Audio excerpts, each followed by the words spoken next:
김해창의 기후인사이트 경성대 환경공학과 김해창 교수와 함께하죠. 교수님 안녕하세요. 네, 반갑습니다. 네, 오늘은 전기차 얘기를 좀 해보죠, 교수님. 화재 사고가 잇따르면서 전기차 포비아, 기피 정서가 조금씩 확산되는 것 같은데 이건 뭐 기술적인 문제니까 논외로 하고 오늘은 환경의 관점에서 전기차의 현재와 미래, 한계와 가능성에 대해 함께 좀 짚어보죠.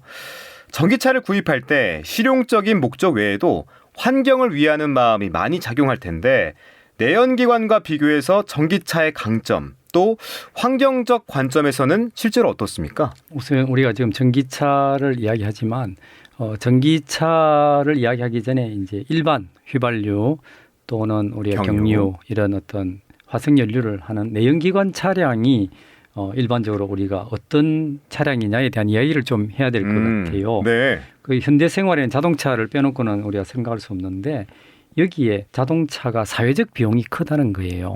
우리가 이제 사회적 비용이라는 거는 익숙하지가 않지만 실제로 보면 우리가 자동차를 타는 사람이 편리로 느끼지만 그거로 인해 우리 사회가 지금 자동차로 인해서 굉장히 경제적으로 다른 사람이나 생명의 위협도 받고 또 공기도 안 좋아지고 특히 지금 지구온난화 문제 같은 심각한 게 있잖아요. 네. 그런데 자동차를 타는 사람 입장에 뭐 저도 자동차를 타지만은 그 사람이 거기에 대해서 돈을 지불하지 않고 다른 사람들에게 전가하는 게 타지 않는 사람에게 전가하는 게 있잖아요. 이걸 이제 사회적 비용이라는데 일본의 경제학자의 우자와 히로우미라고 하는 사람이 있어요. 네. 거의 노벨상 받기 직전까지 있다가 돌아가셨는데 1970년대에 자동차의 사회적 비용이라는 책을 냈는데 그때 이제 도쿄에 모델로 보면 자동차가 이제 다니려면 도로가 필요하겠죠.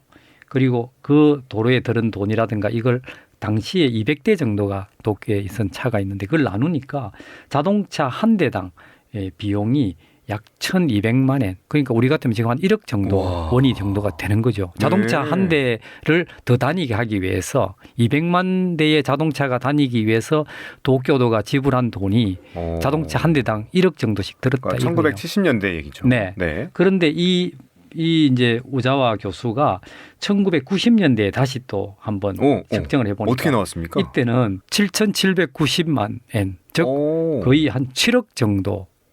자동차 한 대를 더 늘리는데 우리가 도로 유지하고 뭐 이렇게 하는데 그 정도로 사회적 비용이 있다는 이야기가 있어요. 그래서 이것이 이제 그 비용도 당시 1970년대, 1970년대는 온실가스 배출과 관련된 비용은 전혀 없는 겁니다. 예, 이렇게 볼 때 또 그 좀 재미난 것이 그 일본에서 나온 건데 자동차로 인해서 잃어버린 것들 이런 거에 대한 글을 쓴 사람이 있는데 첫째 1990년대 같으면 일본만 해도 1년에 10,000명 정도의 자동차 교통사고로 생명을 잃고 아이들의 놀이터가 없어지고 네. 그다음에 건강이 안 좋아지죠. 천식이라든가 호흡기, 꽃가루 알레르기, 환경호르몬 이런 게 이제 나와서 뼈나 근육 안 그러니까 뼈나 근육이 퇴화하지요. 그다음에 자동차로 인해서 위협을 느끼거나 뭐 무단주차, 뭐 배기가스 지금 이야기하는 거로 뭐 즐겁지 않고 굉장히 또 자전거 탈 권리가 사라지는. 그다음에 경관이 아름다운 걸 느낄 수가 없는 등등 아름다운 마음을 가진 사람이 점점 우리 왜 자동차 타면 막 클락son 막 누르고 있죠. 성격이 좀 바뀌잖아요. 이런 거를 했고 그다음에 자동차로 해서 조용한 생활이 사라지게 됐다. 이런까지를 이야기했는데 네. 정말 우리 인류 최대의 좋은 발명품인 자동차이지만 이 지금 이제 우리 배기가스 문제로 지구 온난화 문제가 심각한데 그중에 상당한 부분이 자동차에 있다 이거죠. 네. 그리고 실제 우리 내연기관에서는 지구는 자동차를 견뎌낼 것인가 하는 책도 있어요. 여기에 보면 2000년대 나왔는데 자동차를 제조하고 달리고 폐기할 때 각종 유해 물질만 130가지가 나온다 그래요. 130가지요? 네, 우리가 보면 뭐 이산화탄소, 황산가스, 중금속, 벤젠, 톨루엔, 발암물질이에요. 이런 것들이 나중에 다 뭐 프레온 같은 거 있다 이거죠. 뭐 나쁘다는 건 알았는데 네. 유해 물질만 130가지인 건 좀 충격적이네요. 네. 그리고 우리나라도 실제 지금 자동차 사고로도 줄였지만 예전에 1990년대는 만 몇천 명 되다가 지금 3,4천 명이 그래도 매년 교통사고로 돌아가시는 그런 일이 생기잖아요. 네. 그런데 우리는 그걸 당연하다고 생각하잖아요. 자, 문명의 이기, 첨단 기술의 총화로서 자동차가 누려온 지위 확고했는데 말씀을 듣고 보니까 자동차가 끼친 악영향, 부작용도 적지가 않습니다. 그래서 그 대안으로 나온 게 바로 전기차잖아요, 교수님. 네. 일단은 전기로 움직이니까 네. 탄소 배출을 거의 하지 않는다. 이거 아닙니까? 네네. 전기차가 자동차의 미래가 될 수 있을지 먼저 내연기관과 비교해서 전기차의 강점과 약점, 특히 환경적 관점에서 설명해 주시죠. 네. 그러니까 뭐 저도 전기차에 대해서는 아주 뭐 깊이 기저 전공은 아니지만 우리가 이제 전기 자동차라고 하면 네. 내연기관 대신에 전기를 에너지원으로 해서 주로 이제 배터리 그리고 맞아요. 전기 모터 그다음에 전력 제어 장치를 통해서 이제 하는데 주로 여기는 핵심이 배터리 주로 리튬 이온 배터리에 충전된 전기를 저장해서 전기 모터가 이걸 활용해서 차량이 움직이는 거잖아요. 네. 근데 이 전기 자동차도 보면 크게 한 4가지 정도가 돼요. 분류가. 예. 우리가 현재 흔히 아는 전기 자동차 이걸 이제 영어로 EV라 그러죠. Electricity Vehicle이라 그래 갖고 네. EV라는 거는 이걸 또는 BEV로 해가 배터리 전기 자동차를 보통 우리가 일반적으로 말하는 전기 자동차고요. 네. 그다음에 수소 연료 전기차가 있어요. 수소 연료 전기차. 예. 이거는 이제 FCEV라 그러고 그다음에 우리가 흔히 말해서 중간 단계로 결합하는 하이브리드 전기차도 그냥 하이브리드는 H를 붙여서 HEV 그리고 플러그인 하이브리드 전기차는 플러그인 해서 이거를 PHEV라고 이렇게 좀 복잡한데 그래서 이제 특징이 일반적인 전기차 차는 내연기관과 달리 배터리에 저장된 전기를 우리가 활용하니까 우리가 그래서 이제 내연기관이나 즉 우리가 이제 가솔린 휘발유라든가 경유에서 나오는 그런 화석연료의 문제가 없잖아요. 네. 그다음에 또 변속기가 없어요. 그렇죠? 그리고는 이제 배터리를 외부 전원으로 이게 이제 충전해야 되고 네. 이때 중요한 게 이제 배터리의 용량이나 효율성이겠죠. 내연기관보다 훨씬 간단하죠.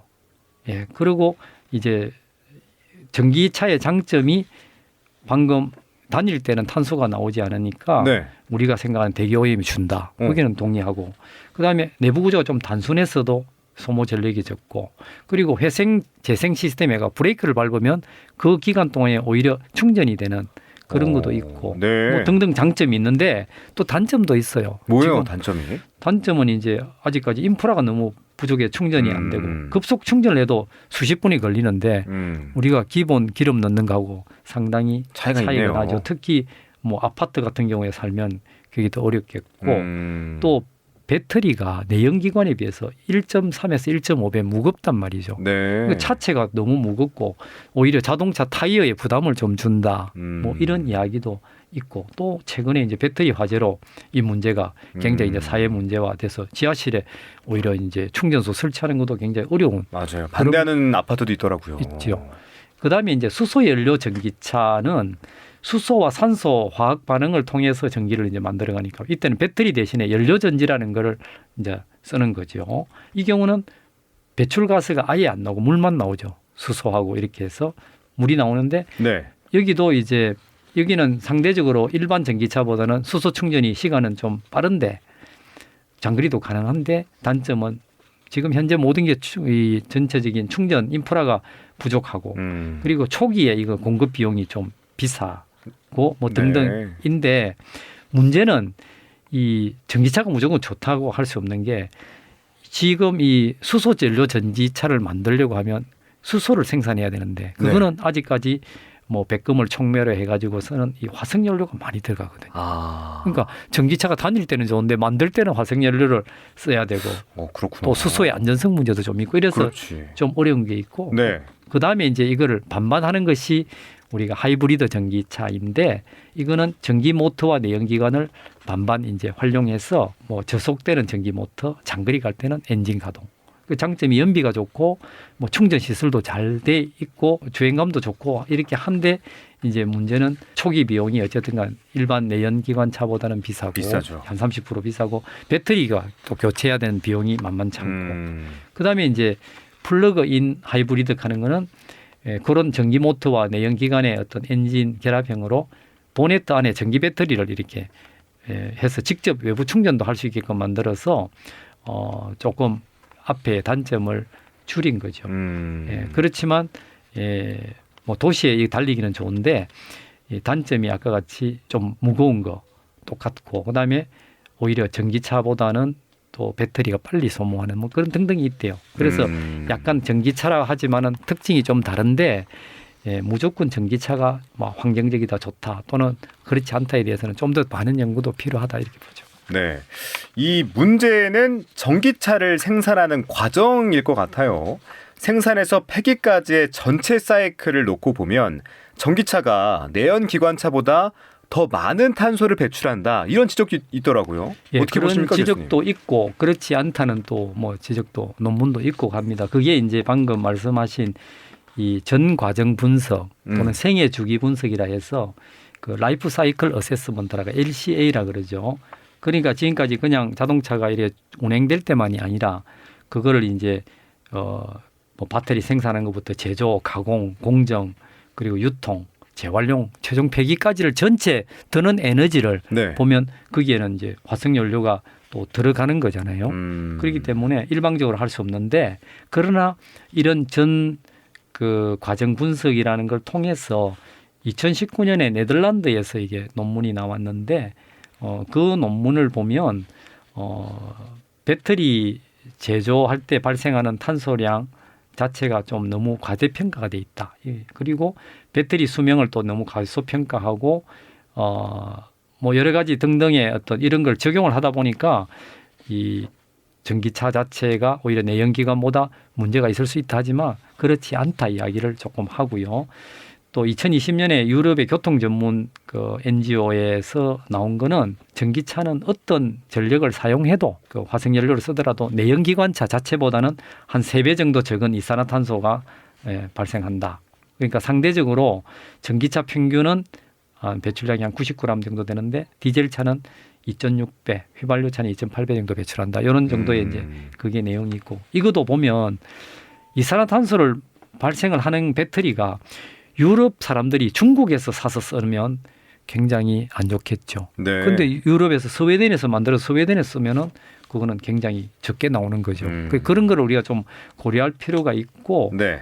또 뭐 전체적으로 폭스바겐 같은 경우도 이 전체 팩트 체크를 해서 보니까 전기차가 전체적으로 환경성은 있다. 뭐 이렇게 하고 있고요. 그러나 이 어쨌든 전기차는 가장 특징이 이산화탄소 배출을 실질적으로 거의 하지 않는다. 이렇지만 이 만들어내는 과정 같은 걸 보면 그게 들어갈 수 있기 때문에 핵심은 뭐냐면 자동차를 이 전기차의 제조 과정이라든가 할 때 일반적인 화석 발전을 화력 발전을 해서 쓰는 것이 아니라 원전이 같은 게 아니라 이 비화석 연료를 어떻게 쓰느냐 이게 이제 핵심이죠. 자, 배터리 생산과 이 폐기 과정에서 발생하는 문제점들도 심각하다면서요? 그렇죠. 그러니까 또 이 미국의 맨하튼 정책연구소에 나온 논문을 보면 이런 제목이 그래요. 모든 사람에게 전기차를 불가능한 꿈이다. 불가능하다? 예.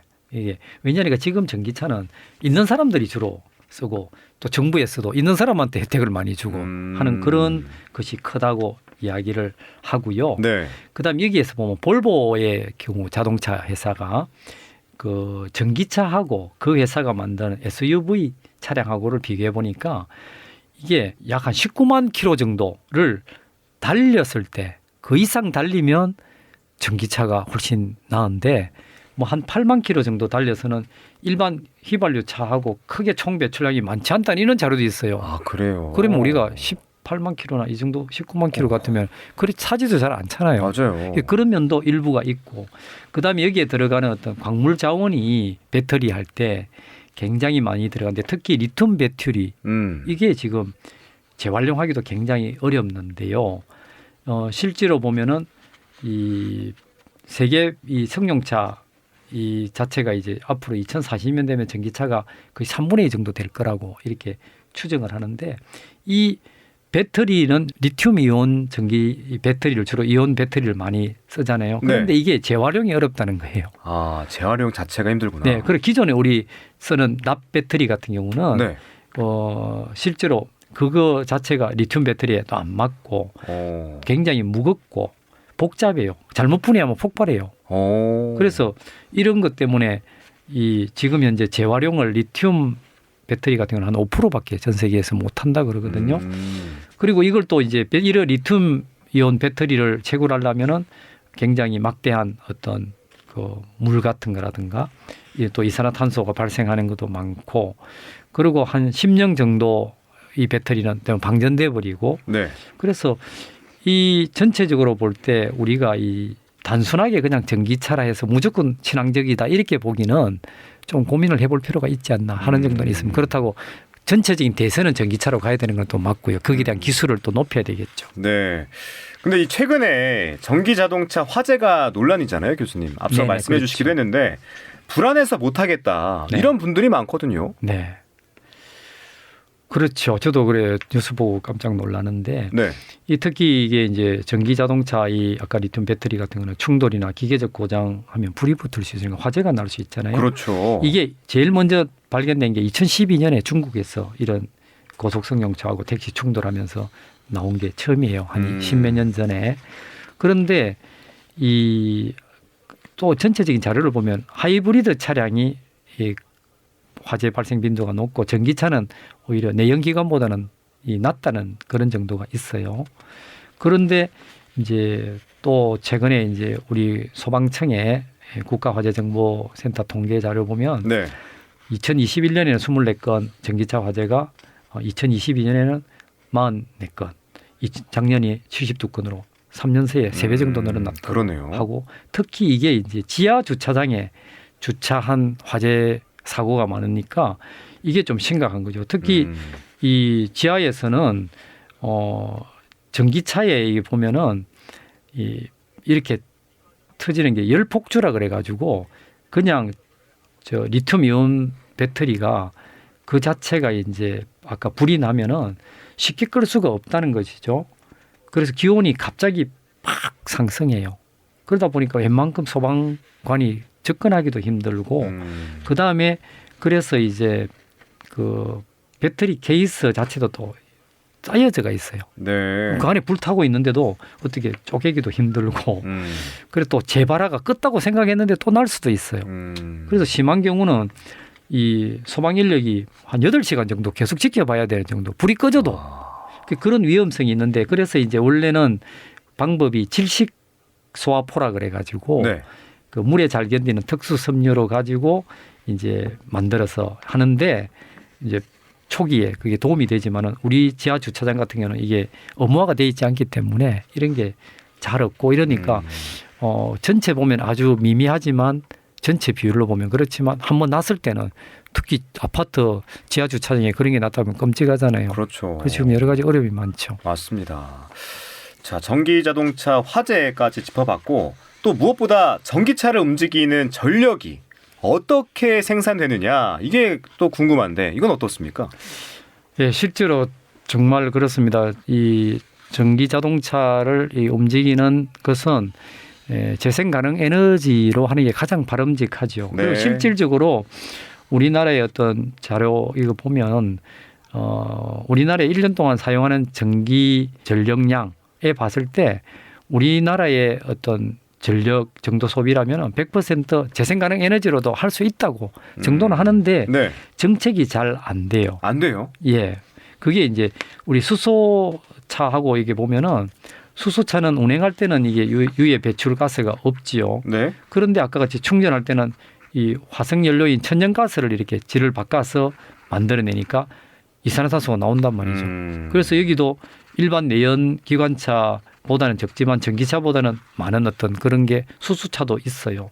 그래서 이 재생 가능 에너지로 만드는 방법 그런 걸 좀 더 고민을 정책적으로 해야 되는데 이 경제성이라든가 이런 것 때문에 아직까지는 이게 좀 잘 안 지켜지는 게 있고 그다음에 수소차 안에서도 연료전지 같은 경우는 또 에너지 손실이 또 좀 많아요. 한 40몇 %가 에너지 손실이 발생하고 하니까 이런 어떤 그 운행을 하려고 하면 또 열을 식혀줘야 되는 그런 문제들도 생기고 결국 결론은 전기를 충전해서 바로 에너지로 사용하는 이런 전기차나 또 수소 충전해서 산소로 해가하는 수소 연료 전리차 같은 것이 어쨌든 전체적으로 보면 우리가 일반적으로 반하는 전기차가 가장 그나마 좀 나은 정도라고 보는데 어쨌든 재생 가능 에너지로 충전하는 전기차가 되도록 기술적으로 많이 노력을 해야 된다 하는 정도입니다. 지금.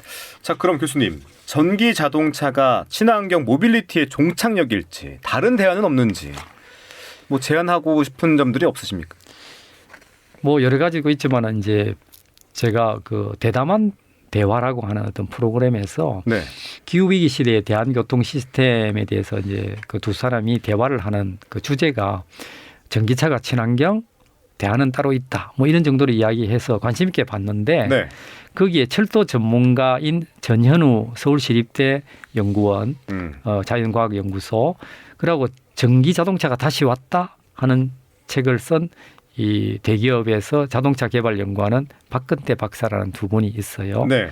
그래서 여기에서 이제 에너지 분야가 이 굉장히 중요한데 전기차는 처음에 장거리용으로 나온 게 아니에요. 그럼요. 그렇죠. 장거리? 도시 안에서 흔히 시티카라 해서 시내 안에 다니는 그런 거를 장거리를 가려게 만들려고 하니까 배터리가 무거워지는 거죠. 그러니까 차 자체가 이제 전체적으로 균형이 좀 깨지는 그런 면이 있고 그래서 결국은 경제성이나 연료비 절감, 친환경 이런 것이 전기차로만 갖고 환경 오염을 하기는 좀 어렵지 않나 이렇게 이제 박 박사는 보고 전 네. 연구원은 계속 탄소 배출 저감 기술이 이제 기술이 발전하면 좋은데 네. 인간의 욕망이 계속 이제 더 커지는 거예요. 그러니까 자동차가 더 발전하면은 뭐 이산화탄소 줄이기 정도는 가능할 수 있는데 인간은 그보다 더 많이 다니는 거죠. 그렇죠. 더 큰 차를 원하고. 그러네요. 이러니까 오히려 반드시 내연기관차보다 전기차가 무조건 친환경적이다 보기는 힘들다 이렇게 하는데 네. 그리고 더 나아가서 이제 자동차, 전기차 같은 경우는 타이어 마모 이것도 심하고 미세먼지 일으키잖아요. 네. 아까 같이 오염 물질이 또 타이어 같은 그런 것부터 해서 나와요. 그래서 이런 전체적인 거에서 또 하나 문제는 재생 가능 에너지를 많이 만들려면 어떤 문제가 생기냐. 만약 태양광이라든가 이런 어떤 풍력 패널로 많이 만들려면 다른 데에 공간을 굉장히 많이 차지하겠죠. 네. 뭐 지금 같으면 산에 태양광 한다고 해서 보기 안 좋은 그런 이야기도 많이 하듯이 지금보다는 뭐 아주 필요하면 뭐 제주도 수준의 땅 정도가 있어야 될 수도 있다 이거죠. 네. 그러니까 우리가 친환경을 한다면서도 그치. 또 그런 어떤 그 대안을 마련하자면 어렵고 그래서 결론이 이 네. 두 분의 이야기는 그 뭐 철도를 중심으로 큰 뼈대를 그 도로망으로 만들 때 일반적인 대중교통을 제대로 만드는 게 굉장히 중요하다. 그리고 더 나아가서 중요한 거는 첫째 이 대중교통 시스템은 탄소 배출을 줄이는 것.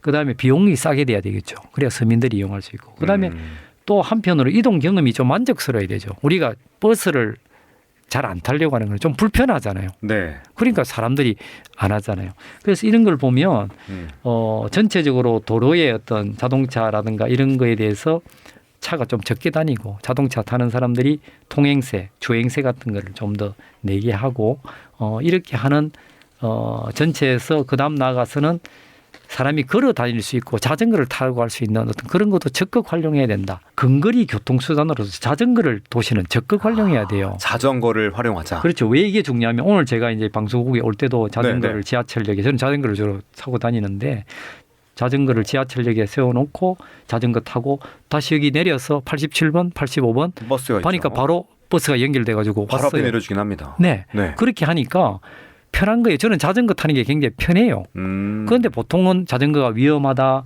뭐 이렇게 생각을 하잖아요. 그래서 우리가 목욕탕을 간다든가 뭐 헬스장을 간다든가 이렇게 가까운 도서관을 간다든가 지역에 이거는 자전거로 다 갈 수 있도록 시스템을 만들고 또 이런 경우에 거기에 대한 어떤 인센티브를 적극적으로 주게 되면 네. 바뀌게 되는 것이죠. 아, 편하구나 이렇게 느끼면 또 정말 전체적인 여유도 있고요.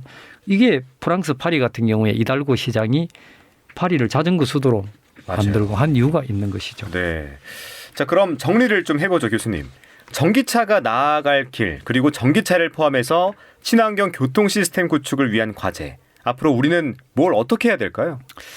예, 그 저 생각에는 이제 결국은 우리가 보면 어떤 좋은 의미에서는 기술의 어떤 진화 발전의 이야기인데 전기 자동차의 어떤 차체나 배터리 같은 경우가 우리가 생각하는 그런 문제점을 극복할 수 있도록 발전을 시켜야 되는 게 있는데 이런 배터리는 지금 전기 자동차 문제가 아니라 PC라든가 스마트폰, 카메라 같은 이런 데 다 공통으로 들어가요. 그래서 이런 거를 우리가 좀 해결할 때 단순하게 전기차의 어떤 것만 집중할 게 아니라 아니라 전체적인 우리가 지금 자동차 사회에 대해서 근본적인 좀 질문을 물어볼 필요가 있어요.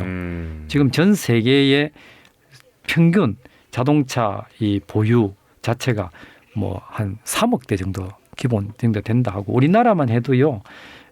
지금 뭐 한 1000명당 약 한 400 몇십 명 몇십 대 정도 되니까 굉장히 많죠. 높아요. 그런데 이런 자동차에서 좀 벗어날 수 있는 거에 대한 고민이 필요한데 네. 그 일본의 어떤 스키다 사토시라는 사람이 그 1990년대 후반에 자동차 문명의 이기인가 파괴자인가라는 책을 썼는데 거기에서는 자동차 절대수를 줄여야 된다. 수 자체가 줄어야 네. 되는군요. 그다음에 속도를 제한해야 된다. 주행 장소 아무데나 들어가게 하면 안 된다. 그리고 자동차 구조를 바꿔야 된다. 이거는 지금 이야기하는 전기차 구조하고 같은 거고요. 그다음에 전체적으로 이 탈자동차 사회를 좀 만들어야 된다. 이렇게 하는데 자동차 수를 줄이는 문제가 굉장히 좀 중요하다 봐요. 이렇게 하려면은 차가 있더라도 뭐 주말이라든가 이럴 때 여행 갈 때 정도 쓴다든지 아니면 이 분의 이야기는 그냥 자동차세, 소유세 이렇게 하지 말고 환경 파괴세, 공해 발생세, 더 나아가서 위험 발생세, 그다음에 뭐 천식 유발세, 교통 진동 발생세, 그 뭐 놀이터 침해세 이런 식으로 막 나눠 가지고 네. 이 자동차가 아까 이야기한 사회적 비용이 뭔지를 좀 알려주자.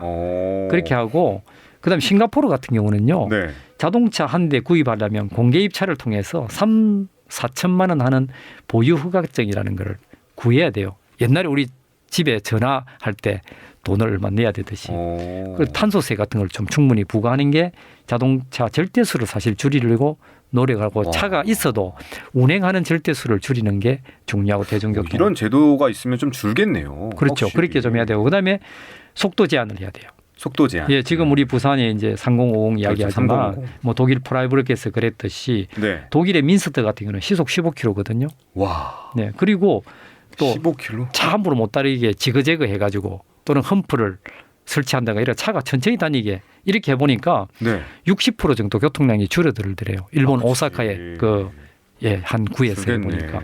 그 다음에 더 재밌는 거는 네.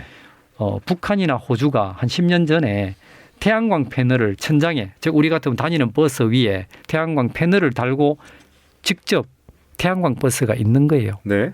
그거 시속 한 4, 50km 되고요. 나와요? 예, 사람이 한 4, 50명 타고 다닐 수 있어요. 시내버스. 그러니까 우리가 그렇게 하면 좋은데 네. 그거는 자동차 업계나 보면 돈이 안 된다 생각할. 그게 지금 제일 문제예요. 그게 충분히 가능한데. 너무 경제성으로만 접근하네요. 그렇죠. 그게 지금 뭔가 좀 우리가 안 맞는 지금 환경의 파괴의 가장 문제가 그런 시스템이고요. 그다음에 자동차를 아무데나 들어가게 하면 안 되죠. 골목 같은 데는 못 들어가게 해야 되겠죠. 그래서 요새는 이제 아파트 만들 때 예전에는 아파트 안에 사고도 났는데 지금 전부 지하로 묻듯이 자동차와 사람을 완전히 분리하는 그런 횡단 차도 시스템도 있고요. 그다음에 이제 운전자 자격도 좀 엄하게 해야 돼요. 그래서 운전 자격 시험도 좀 강해야 되는데 지금까지는 너무 쉽게 해주고 자동차는 긴급할 때 또는 노인이나 장애인, 환자 같은 이런 사회적 약자의 중심으로 쓸 수 있도록 해야 되고 그다음에 정말 중요한 게 우리가 걷는 것하고 이 자전거 이용을 활성화해야 됩니다. 사람은 무리 없이 한 400m 정도는 쉽게 걷는데 그 이상은 자전거 타는 게 좋잖아요. 그리고 인간의 이 딱 맞는 그 기계로서 가장 좋은 것이 자전거인 거예요. 건강에도 좋고. 그래서 이게 자동차 위주의 잘못된 도로 체계 때문에 자전거가 겁나서 못 타는 거예요. 맞아요. 그래서 저는 지자체가 이러한 교통 정책에서 도시의 대중교통을 늘리면서 그 대신에 이 자전거 자체를 근거리 교통수단으로서 만들어 가지고 같이 섞으면 충분히 되고 그래서 전기자동차뿐만 아니라 우리 자동차 존재에 대해서 근본적으로 좀 연구 성찰이 필요한가 그렇게 봅니다. 네. 전기차도 결국은 자동차다. 이걸 뛰어넘는 새로운 패러다임을 함께 고민해 보자. 이 말씀이십니다. 자, 여기에 대해서는 앞으로도 할 말이 많을 것 같습니다. 차차 풀어보도록 하고 오늘은 여기까지 듣겠습니다. 지금까지 김해창의 기후인사이트 경성대학교 김해창 교수와 함께했습니다. 교수님 오늘도 귀한 말씀 고맙습니다. 네, 수고했습니다.